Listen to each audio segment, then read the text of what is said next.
তো ঘটনাটা হয়েছে কি, ছেলে শ্বশুর বাড়ি যাবে, তো মাথা তার একটু ছিঁড়া মগা, তাই মা শিখাই দিচ্ছে, বাবা শ্বশুর বাড়ি যায় আগে শ্বশুর আব্বারে বলবি আব্বা কেমন আছেন, কারণ তোর শ্বশুর আব্বা অনেক অসুস্থ। উনি হয়তো তখন নিশ্চয়ই বলবে যে ভালো আছি, তখন তুই বলে উঠবি এটাই তো আমাদের কাম্য। তারপর তুই উনি কি ওষুধ খাই সেটা জানতে চাইবি, উনি নিশ্চয়ই যে ওষুধ খাই কিছু একটা কথা বলবেন, তখন তুই বলবি বাহ খুব ভালো ওষুধ, এই ওষুধ আপনি খেতে থাকেন, সুস্থ হয়ে যাবেন খুব তাড়াতাড়ি। তারপরে বলবি আব্বা কোন ডাক্তার দেখাচ্ছেন, সে নিশ্চয়ই একটা ডাক্তারের নাম বলবে, তখন তুই বলবি দারুণ ডাক্তার, আপনি দেখাতে থাকেন খুব তাড়াতাড়ি সুস্থ হয়ে যাবেন। আর সবসময় হাসি খুশি থাকবি কেমন।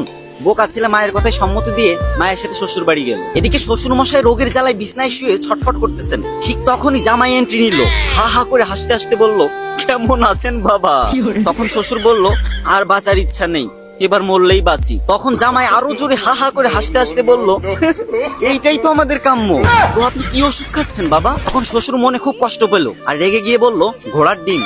তখন জামাই আরো হো হো করে হাসতে লাগলো আর বলতে লাগলো বাহ বাহ খুব ভালো ওষুধ বাবা, এই ওষুধ আপনি খেতে থাকেন, আপনি খুব তাড়াতাড়ি সুস্থ হয়ে যাবেন। তো আপনি কোন ডাক্তার দেখাচ্ছেন বাবা। শ্বশুর এবার আরো রেগে মেগে বলল আজরাইল। এটা শুনে জামাই হা হা হো হো হি হি করে আসতে লাগলো আর বলতে লাগলো খুব ভালো ডাক্তার, খুব নাম করা ডাক্তার, আপনি দেখাতে থাকেন, আশা করি খুব তাড়াতাড়ি সুস্থ হয়ে যাবেন। বাবা।